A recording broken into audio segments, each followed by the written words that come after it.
2차 대전 중에 연합국과 독일이 전쟁을 벌이는데 어느 나라가 전쟁을 잘했을까요? 결국은 연합군이 이기게 되었지만 연합군이 독일과의 전쟁에서 상당한 그 희생을 치르면서 전쟁을 하게 되었습니다. 우리가 영화를 보면 항상 미군이 이기는 것 같지만 실제로는 그렇지 않았다 그러죠. 독일군과의 전투에서 질 때도 많았고 또 전투가 교착상시할 때도 많았습니다. 왜냐하면 독일은 역사가 깊습니다.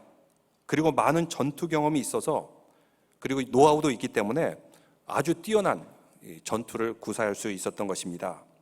그래서 클라우제비치와 같은 뛰어난 전략가, 이 사람은 오늘날 군사 교과서에도 아직도 사용되고 있는 그런 분인데 이런 노하우를 가지고 있는 나라입니다. 특히 독일의 롬멜 장군 같은 사람은 적군인데도 연합군인들이 존경하는 장군이었어요. 적군이면 미워야지 왜 존경했을까요? 왜냐하면 롬멜과 전투가 붙게 되면은 일반적으로 전투가 붙게 되면 서로 치열하게 싸우느라고 많은 사람들이 희생이 됩니다. 피를 흘리고 죽고 불구가 되고. 근데 롬멜과 전투를 붙게 되면은 그가 탁월한 전략으로 별로 큰 희생을 치르지 않고 금방 전쟁이 끝나버려요. 연합군이 이렇게 다 도망치거나 항복하게 되거나 금방 끝내버리게 만듭니다.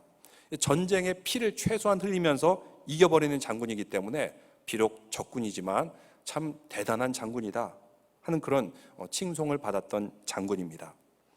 반면에 미국은 역사도 짧고 전투 경험이나 노하우도 별로 없는데 그래도 어떻게 독일과 싸워서 이기게 되었어요. 왜 미국이 독일과 싸워서 이길 수 있었을까요? 거기에는 조지 패튼 장군이 있었기 때문입니다. 도로에 가다 보면은 제너럴 조지 패튼 로드, 이런 도로도 우리는 종종 볼 수가 있습니다. 그러면 조지 패튼은 어떻게 훌륭한 장군이 되었을까요? 그는 병사들 군기를 세우는데 병사에서부터 장교에 이르기까지 전투복을 빳빳이 다려서 입도록 했어요. 각을 잡아서 입히게 했죠. 그리고 전투화, 야외 활동하다 보면 전투화가 금방 지저분해지는데 이거를 못 견디는 겁니다.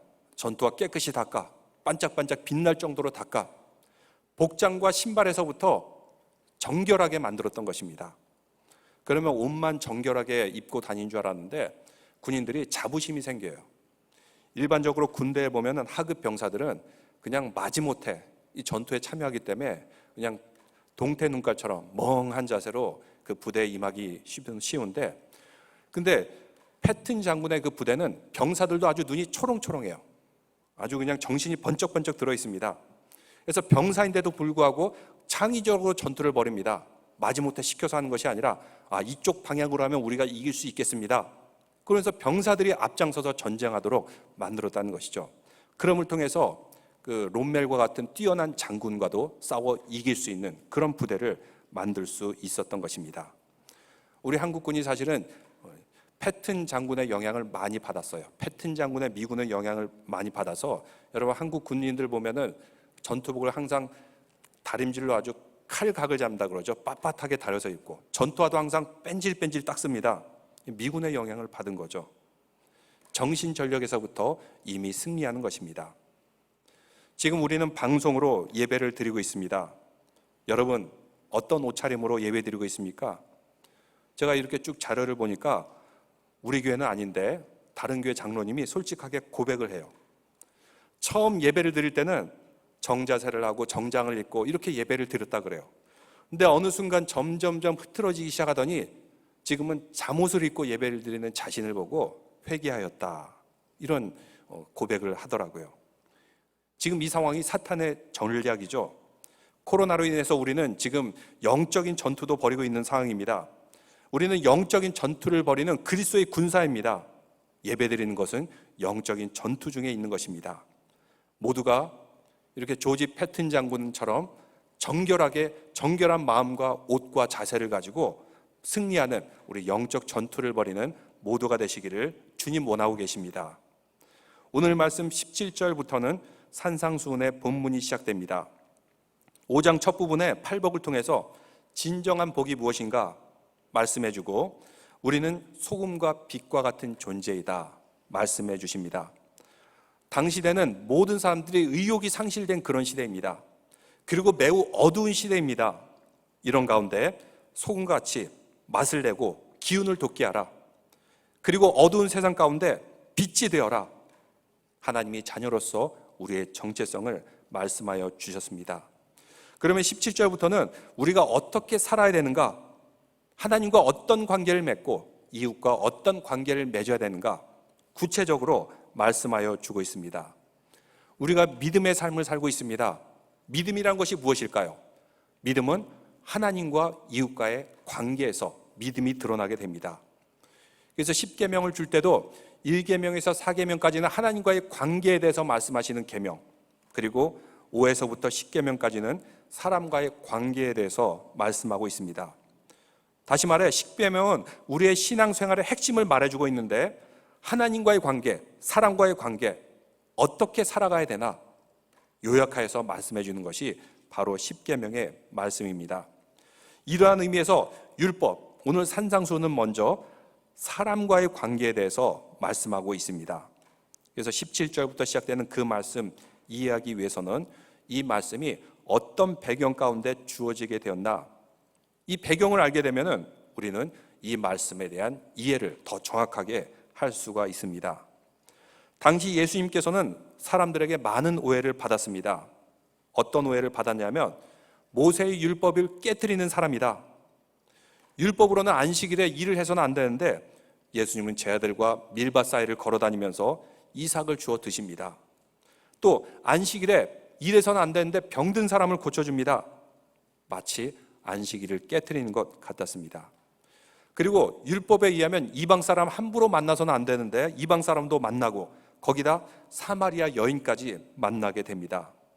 또 죄인인 세리와 창기들과 함께 잔치를 벌이기도 하고, 당시 경건한 사람들은 일주일에 한 번 금식을 했는데 예수님은 경건하지 않게 금식도 안 하는 것 같고 먹기와 마시기를 탐하는 자다. 사람들은 이렇게 비난하기도 합니다. 항상 예수님 가는 곳에 따라다니면서 그런 모습만 보면서 예수님을 비판하는 사람이 있었다는 것입니다.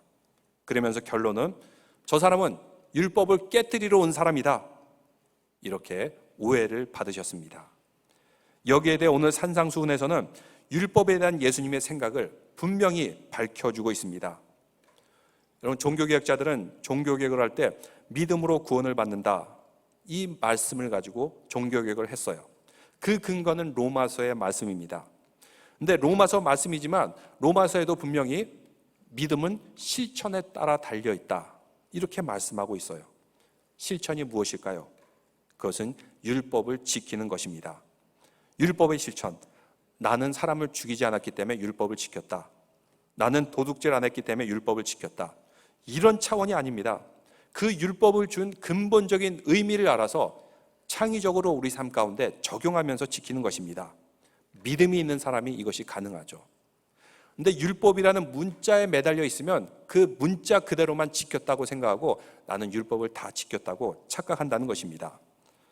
먼저 17절 말씀을 보면 이렇게 말씀하고 있습니다. 내가 율법이나 선지자를 폐하려 온 줄로 생각하지 말라. 폐하려 온 것이 아니요 완전하게 하려 함이라. 예수님께서는 율법을 폐하는 것이 아니라 율법을 완성시키려고 하셨습니다. 그 본질적인 의미가 무엇인지, 이것을 오늘날 어떻게 실천해야 되는지 예수님께서는 끊임없이 말씀하여 주셨습니다. 또 그 다음 말씀 보니까 천지가 없어지기 전엔 율법의 1.1획도 결코 없어지지 아니하고 다 이루리라. 율법 하나라도 어겨서는 안 된다. 그리고 19절에 보면 누군지 이 계명 중 지극히 작은 것 하나라도 버리고 또 그같이 사람을 가르치는 자는 천국에서 작다 일컬음을 받을 것이요 누구든지 이를 행하며 가르치는 자는 천국에서 크다 일컬음을 받으리라. 예수님께서는 율법은 절대로 어겨서는 안 된다, 이렇게 말씀하고 있습니다. 그리고 20절 말씀에 보면은 바리새인과 서기관보다도 너희가 율법을 더 잘 지켜야 된다, 이런 취지로 말씀하여 주셨습니다. 예수님은 안식일에 병을 고치시고 죄인들을 만나시고 금식도 안 한 것 같고, 그래서 율법 깨는 것처럼 사람들이 생각했는데 아니다, 나는 율법을 깨거나 어기는 것이 아니라 율법을 완성하러 왔노라, 이렇게 말씀하여 주고 있습니다. 그래서 종교개혁자 칼빈은 말하기를 예수님은 율법을 새롭게 만드신 분이 아니라 율법의 본질적인 의미를 잘 해석하여 준 분이다, 이렇게 말하고 있습니다.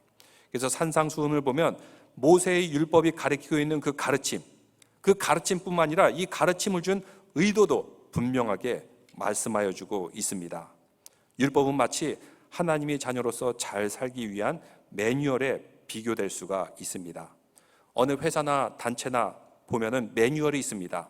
행동 지침이죠. 처음 온 사람도 그 매뉴얼을 보고 매뉴얼을 따라하게 되면 그 회사나 그 공동체에 금방 적응할 수가 있습니다. 일본이라는 사회는 매뉴얼이 잘 되어 있는 사회다, 이렇게 말합니다. 매뉴얼을 만든 이유는 사고를 줄이기 위해서, 사람의 생명을 살리기 위해서, 또 재난과 위기가 발생했을 때 당황하지 않고 잘 대처하기 위해서 매뉴얼을 만들었던 것입니다. 그런데 시간이 지나면서 이 매뉴얼주의가 되었어요.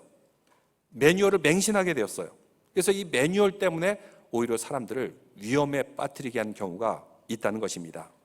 그래서 오늘날 말하기로는 일본은 매뉴얼의 함정에 빠진 사회다, 이렇게 말합니다. 코로나 관련해서도 그렇습니다. 일본에서는 나름대로 질병에 있을 때 대처할 매뉴얼이 아주 잘 정리가 되어 있어요. 근데 지금 코로나는 전대미문의 전염병입니다. 옛날의 매뉴얼이 더 이상 통하지가 않아요. 소용이 없습니다. 그래서 새롭게 매뉴얼을 만들어서 유연하게 대처해야 되는데 옛날 매뉴얼을 붙들고 있는 것입니다. 지금 상황과는 맞지 않죠. 분명히 해야 될 일들이 있고 또 취해야 될 조치들이 있는데 이거 매뉴얼에 안 나와 있어 하면서 손 놓고 있고, 이거는 매뉴얼대로 해야 돼 하면서 엉뚱한 일을 하고 있고, 이런 일들이 발생한다는 것입니다. 그래서 일본이 코로나가 굉장히 지금 많이 확산이 되고 있습니다. 아주 청결한 나라, 관리 잘하는 나라인 것 같은데 코로나를 대처하지 못하는 것, 한국보다 훨씬 대처 못하는 모습을 볼 수가 있습니다. 예전에 일본에 큰 쓰나미가 몰려올 때 어느 초등학교에서 방송에서 모두 다 운동장에 모이세요, 이렇게 말을 합니다. 매뉴얼대로 따라하는 거죠. 그래서 벽 뒤에 숨읍시다, 이렇게 말을 해요. 매뉴얼에 그렇게 나와 있으니까. 근데 몇몇 선생님들은 아니다, 지금의 쓰나미는 훨씬 더 규모가 크기 때문에 빨리 도망가야 된다, 산 위로 가야 된다. 아니다, 분명히 매뉴얼에는 벽 뒤에 숨으라고 하지 않았냐, 그러니까 매뉴얼대로 따라해야 돼, 이렇게 서로 논쟁을 하게 되었어요. 그러나로 벌써 시간을 허비하게 되고 운동장에 있는 학생들은 무서워서 울고, 이러는 가운데 쓰나미가 몰려오기 직전에 몇 사람들은 겨우 도망쳐서 살아남고 대부분이 죽었다고 합니다. 또 당시에 재난이 있는 지역에 구호품을 전달해야 되는데 도로가 끊겨 있어요. 트럭이 못 다니죠. 그러면 어떻게 해야 됩니까? 헬리콥터로 가서 공수를 해야 되죠. 그러면 되는데 매뉴얼에는 재난 지역에 구호품을 전달해 줄 때는 이 트럭을 활용하라, 이 매뉴얼이기 때문에 우리는 구호품을 전달해 주지 못한다, 이러고 앉아 있는 겁니다. 그러자 답답해하던 민간인 단체에서 헬리콥터를 대여해가지고 민간인 단체가 구호품을 나눠줬다, 이런 일화가 있습니다. 왜 이런 일이 벌어졌을까요? 매뉴얼을 만들면 그 만든 의도가 있습니다. 재난을 극복하기 위해서, 사람을 살리기 위해서. 근데 시간이 지나고 나면서 매뉴얼 그 자체가 교리가 된 겁니다. 매뉴얼 주의에 빠진 거죠. 예수님께서 하시는 말씀도 이와 같습니다. 율법이 있으면 분명히 이 율법을 주신 의도가 있습니다. 근데 그 의도는 생각하지 않고 율법이라는 문자에 매여가지고 율법주의에 빠진 것입니다. 예수님은 이러한 바리새인들을 끊임없이 책망하셨던 것입니다. 예수님은 율법을 무시하지 않았습니다. 모세 오경의 말씀 필요 없다고 한 적이 없으십니다. 오히려 율법을 잘 지키라고 말씀하세요. 1.1획도 없어서는 안 된다고 말씀하십니다. 이것이 가지고 있는 의미가 무엇입니까? 율법이 원하는 그 하나님의 명령, 그 뜻 하나도 어겨서는 안 된다, 이렇게 말씀하는 겁니다. 그러면 율법을 잘 지키는 바리새인들은 어떠했을까요? 신학자들에 의하면 모세의 율법을 쭉 정리하면은 613개의 계명이 됩니다. 그럼 바리새인들은 613개의 계명을 정리해 놓고 그 중에 몇 개를 지켰을까요? 230개 정도 지켰다고 합니다. 230개. 그러니까 율법 지켜서는 천국에 못 갑니다. 어긴 것들이 훨씬 더 많아요. 율법을 가장 잘 지킨다고 자타가 공인하는 집단인 바리새인, 이 사람들조차도 230개 정도만 지켰어요. 3분의 1. 너무 잘 지킨 거죠. 여러분, 야구 선수들도 보면은 3할 때 30%의 타율이 넘는 선수가 몇 안 돼요. 30%를 넘긴다면 이건 아주 탁월한 그런 선수가 되는 것입니다. 근데 바리새인들은 30% 정도 지켰으니까 아주 잘 지킨 거죠. 근데 이것을 가지고 목에 힘주고 다녔어요. 스스로 의롭다고 생각했어요. 그러면 율법만 지켜서 천국에 갈 수 있을까요? 그렇지 않다는 것입니다. 예수님께서는 하나님께서 왜 율법을 주셨는지 그 의도를 말씀해 주시고 또 그 의도에 맞게 살기를 원하십니다. 율법으로는 천국에 갈 수 없어요. 무엇으로 천국에 갈 수 있습니까? 예수 그리스도를 믿음으로 주님의 십자가의 보혈이 아니면 결코 천국에 갈 수 없다는 것을 말씀하여 주고 있는 것입니다. 당시 율법에 대하여 두 가지 방향으로 지키고자 했던 사람들로 나눌 수 있습니다. 하나는 세상에 살면 자꾸 율법을 어기게 돼. 그래가지고 세상을 떠나서 광야로 들어갑니다. 거기 들어가면 죄 지을 일도 없고 또 유혹될 일도 없고, 그래서 거기에 들어간 사람을 에세네파다 이렇게 말해요. 그래서 세례 요한은 에세네파의 일원이었을 것이다 이렇게 말합니다. 율법이라는 그 행위 자체보다 더 근본적으로 하나님과의 관계를 중시합니다. 아, 나는 하나님과 친해 하면서 광야에 가서 세상 일 생각하지 않고 하나님만 생각하고 마음의 평화를 얻고 죄 지은 일도 없으니까 자신은 의롭다고 생각합니다. 그러나 이들의 약점은 세상과 동떨어진 이상주의자가 됩니다. 세상을 변화시킬 능력이 없어요. 반면에 율법의 행위에 초점을 둔 종파가 있습니다. 바로 그 사람들이 바리새파입니다. 예수님이 태어나기 한 200년 전부터 생겨나기 시작한 그런 종파였는데 처음 이들의 의도는 아주 순수했습니다. 세상 속에서 이 나라 가운데 하나님의 말씀이 지켜지는 나라로 만들자. 하나님의 말씀을 철저하게 지키자. 그러나 세월이 흐르면서 바리새인들은 마치 매뉴얼의 함정에 빠지듯이 율법의 문자주의 함정에 빠지고 또 자기들은 율법을 잘 지킨다 집단화되어서 약자들을 영적으로 종교적으로 군림하는 단계가 되었습니다. 예수님 말씀은 율법을 잘 지키는 문자 그대로 지키는 것보다 더 근본적인 의도를 지키기를 예수님은 원하셨던 것입니다. 20절에 이렇게 말씀하십니다. 20절 보면 내가 너에게 이르노니 너희 의가 서기관과 바리새인보다 더 낫지 못하면 결단코 천국에 들어가지 못하리라. 여기서 더 낫지 못하면 better than.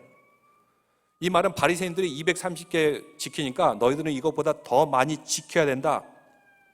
이런 숫자적인 의미가 아니라 너희들은 바리새인들이 지키는 것보다 훨씬 우월하게 뛰어나게 다른 차원에서 이 말씀을 지켜야 된다. 이렇게 해석될 수가 있습니다. 오늘날로 말하면 소위 말해서 게임 체인저, 완전히 다른 경쟁력을 가지고 뛰어드는 그 비즈니스를 게임 체인저라고 그러죠. 율법을 지킬 때도 바리새인들, 서기관들 그런 차원이 아니라 이들보다 훨씬 더 뛰어난 게임 체인저, 그 능력을 가지고 하나님의 말씀을 지켜야 된다는 것입니다. 마음에서부터, 양심에서부터, 영에서부터 하나님의 말씀을 지켜야 된다는 것입니다. 그러면서 가장 먼저 살인에 대해서 예수님께서 해석하여 주십니다. 여러분 21절 이렇게 말씀하고 있습니다. 옛사람에게 말한 바 살인하지 말라. 누구든지 살인하면 심판을 받게 되리라 하였다는 것을 너희가 들었으나, 십계명에 살인하지 말라는 그런 명령이 있죠. 여러분도 다 지키고 있죠. 저도 지키고 있고 아마 이거를 어기기는 쉽지는 않을 겁니다. 어겼다가는 감옥에 종신형을 당할 수가 있기 때문에 대부분의 사람들 살인하지 말라 지키고 있을 것입니다. 근데 이 율법을 주신 근본 의도가 무엇인가? 예수님은 더 깊이 들어갑니다. 22절에 나는 너에게 이르노니 형제에게 노하는 자마다 심판을 받게 되고 형제를 대하여 나가라 하는 자는 공회에 잡혀가게 되고 미련한 놈이라 하는 자는 지옥불에 들어가게 되리라. 어떤 사람이 이 살인하는 계명을 어기는 거예요? 살인은 안 했지만 그 마음에 분노하는 자 심판을 받게 되고, 그 형제에 대해서 나가라 하는 자, 미련하다는 뜻이요, 바보란 뜻입니다. 그리고 미련한 놈이라는 자, 지옥불에 들어가게 될 것이다. 왜 이런 말씀을 주셨을까요? 결국 살인 이전에 누군가 살인한 사람이 있다면 그 사람은 먼저 마음의 분노의 감정이 쌓이고 쌓입니다. 이 분노의 감정, 분노의 상상력, 결국은 이것을 가지고 살인을 저지르게 되는 것입니다. 그래서 분노의 감정이 있어? 그럼 그 감정 자체를 제거해야 된다, 다스려야 된다, 이렇게 말씀하고 있어요. 또 욕을 하지 말라. 왜 사람이 욕을 할까요? 저 사람 좀 없어졌으면 좋겠다, 제거하고 싶다, 이런 마음에서 욕을 하는 거죠. 그래서 예수님께서는 욕을 하는 사람 지옥불에 들어가리라. 그래서 라가라, 한국말로 굳이 번역하면은 돌대가리라고 욕하는 것과 마찬가지입니다. 여러분 혹시 누구를 대해서 저런 돌대가리, 머리 빈 놈, 이렇게 한 적이 있습니까? 이렇게 말하면은 지옥에 간다는 것입니다. 마음속에 이미 분노가 있고 누군가를 욕하고 싶은 마음이 있고 누군가를 제거하고 싶다면은 그 마음은 이미 지옥이에요. 그래서 결국은 지옥에 갈 수밖에 없다는 것입니다. 내 이웃의 살인마라는 책이 있는데 거기에 그 저자가 설문조사를 했어요. 남자들, 여자들 설문조사를 했는데 살아오면서 누군가를 죽이고 싶은 적이 있습니까? 했더니 남성의 97%가 예, 죽이고 싶은 적이 있습니다, 이렇게 대답했다 그래요. 여성은 어떻습니까? 여성은 92%가 예, 누군가를 죽이고 싶은 적이 있었습니다. 그러면 반면에 누군가 당신을 죽이고자 하는 그런 마음, 아니면 누가 당신이 없었으면 좋겠다 하는 그런 느낌이 있은 적이 있습니까? 남자는 97%가 예, 그런 적이 있었습니다, 이렇게 말하고, 여성도 97% 정도가 예, 그런 적이 있었다고 말합니다. 사실 인간은 제도와 법에 의해서 간신히 참고 있는 거지, 이 제도와 법이 무너지게 되면 금방 서로 죽고 죽이는 사회가 된다는 것입니다. 이게 아주 thin red line, 아주 그 얇은 경계선상에 있다는 것입니다. 우리 존재가 그래요. 여러분 운전자 안전교육 받은 적이 있습니까? 이 교육을 받으면 보험을 조금 할인해줘요. 한 5% 정도 할인해 주는 것 같은데, 제가 예전에 다른 주에 있을 때 운전자 교육을 받은 적이 있어요. 그때는 이제 자원봉사하는 분이 그 자격증을 따서 시니어 분이신데, 이분이 이렇게 교회마다 돌아다니면서 이 교육을 해요. 이 교육을 받고 수료증을 갖게 되면은 보험을 할인해 주게 됩니다. 근데 그분이 했던 말 중에 제가 참 이제 생각나는 것 중에 하나가, 안전운전을 위해서 절대로 옆 사람을 쳐다보지 말라는 것입니다. 혹시 옆 사람 쳐다보서 눈이 마주쳤을 때는 미소로 답하라는 것입니다.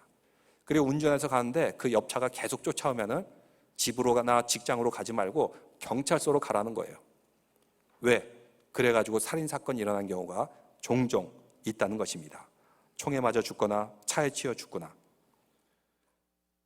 운전을 할 때 특히 인간의 본능이 나타납니다. 그래서 조금 연세 드신 분들 같은 경우는 고속도로 운전을 못하는데 어떻습니까? 운전하는 사람들 분노의 질주를 해대죠.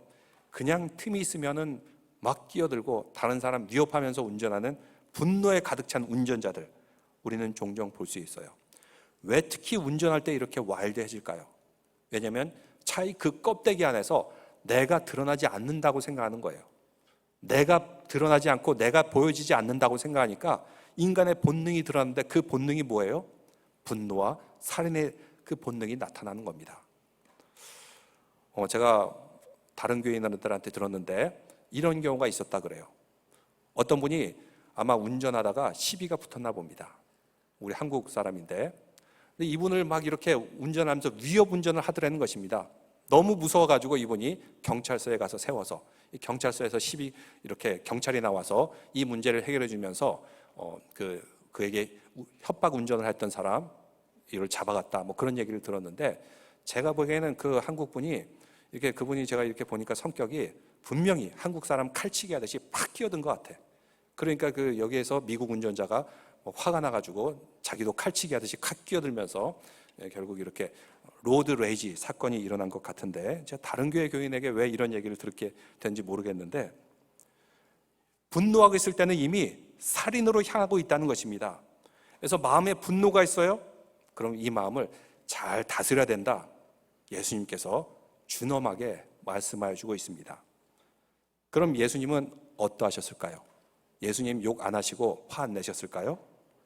예수님도 만만치 않게 화내시고 욕을 하셨어요. 그래서 마태복음 23장에 보면 바리새인을 두고 화 있을진저 아주 집중적으로 화내고 욕을 하시는데 일명 바리새인 저주장, 마태복음 23장에 있어요.